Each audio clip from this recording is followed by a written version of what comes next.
This is part 2.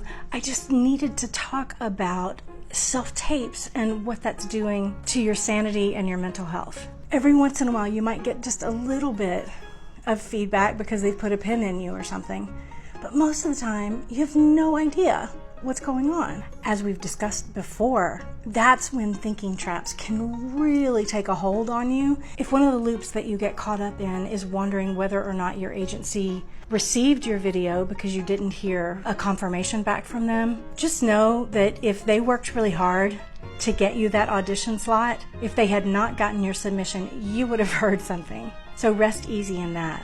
One of the things that I think can really help here is to have a pre and a post audition ritual. In fact, I think that that is so important. I'm going to be talking about that quite a bit in the future. I'm sure that the last thing that you want to hear after putting your heart and soul into developing a character and building a great audition is for me to tell you to let it go. It's absurd.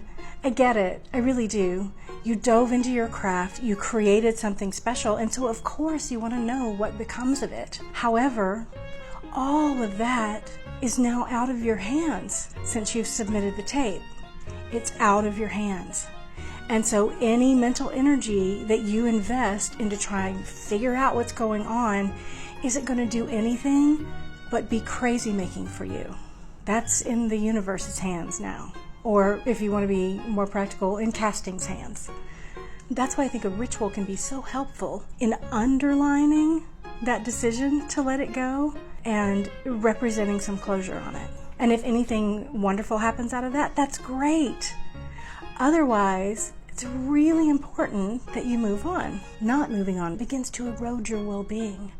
What's worse is it starts to chip away at your passion, because the more you don't hear, the more you're desperate to hear, which is taking you out of that internally motivated place to do this thing you love into that externally motivated place where you need validation from others. This is the time after you've submitted it that you have to really guard your passion. As we've discussed, that passion is tender and it must be protected. So that's why I think ritual is so important. And I'd love to talk about that with you more going forward. But for now, maybe just start to make a little space in your head and your heart around what kind of gift you could give yourself if you can ritually say goodbye to a beautiful performance and let the audition go once you've submitted that self-tape. If you have questions about it, I hope that you'll put them in the comments. I'll see you soon.